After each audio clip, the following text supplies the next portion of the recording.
Good afternoon, everybody. This is Chief from Foreverland.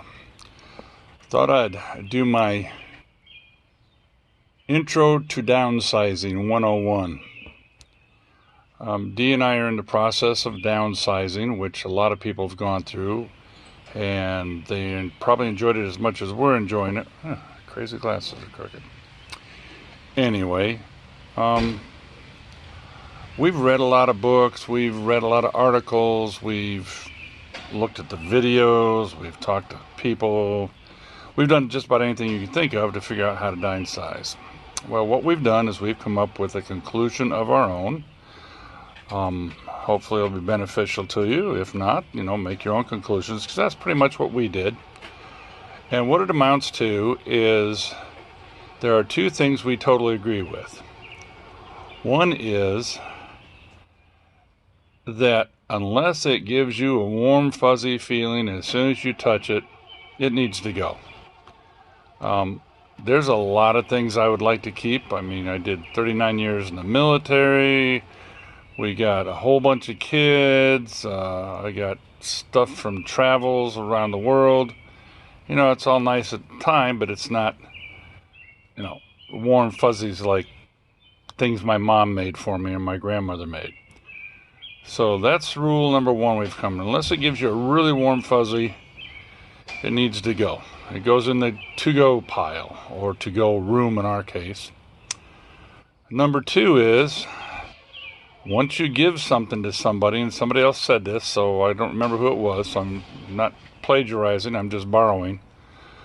Once you give something to somebody, it's theirs. And you have no right to decide how they want to use it or what they want to do.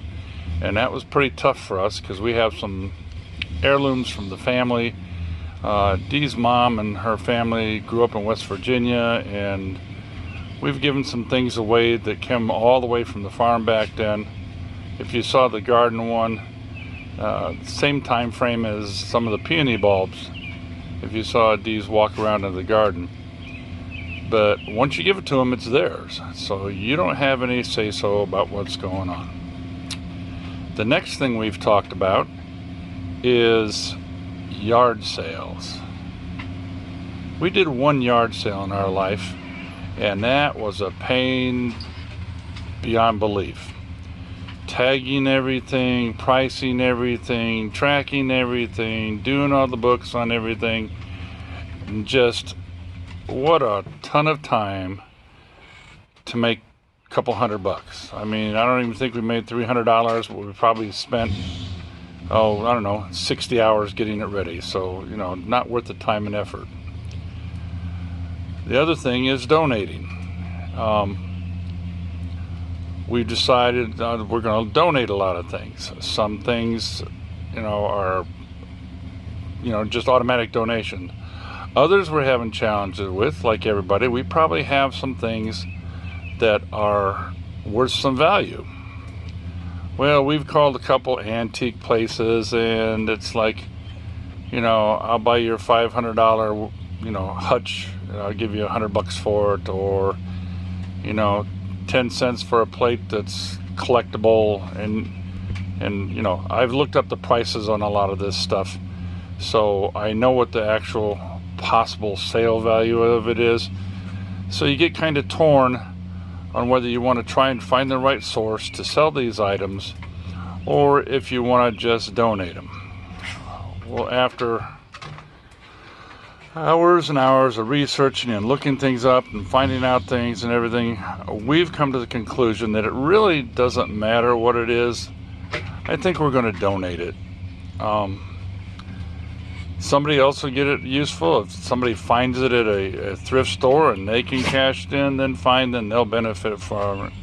But for right now, to deal with all that, and then the amount of work that goes into it, the amount of research that goes into it, and then, for somebody to, give you, 2 cents on the dollar, it's not worth it, because a lot of this stuff, when the end of the year comes, we itemize, and who knows, downsizing, we may have more itemized deductions this year than we have in the past, and Although the standardized deduction is pretty good, you know, maybe we'll surpass it. But if not, it all goes to somebody else and somebody can use it and just make money off of it. So our bottom line is we're only keeping the warm and fuzzies that we want to have passed down to kids somewhere along the line, and we're donating everything else.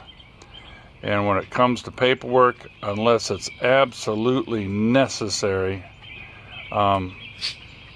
it's out of here. We got a whole bunch of stuff. For you military folks out there, all you vets, I went through my vet files and eliminated 39 years of orders. Yes, I had a copy of orders from the day I enlisted and every single travel voucher I've ever had. Yeah, that got rid of a lot of stuff. I did keep single copies of all my orders. I'm getting my retirement check, but you never know. So anyway, that's our thoughts on downsizing and how we're going to do it. I'll have more videos a little later on in our phases. This is just Intro to Downsizing 101. And we hope you guys, if you haven't started downsizing, you need to start yesterday. Today's too late and tomorrow's not possible. So you needed to start downsizing yesterday. So anyway, in the meantime, this is Chief from Foreverland, and we hope you find your Foreverland. Have a great one. Bye.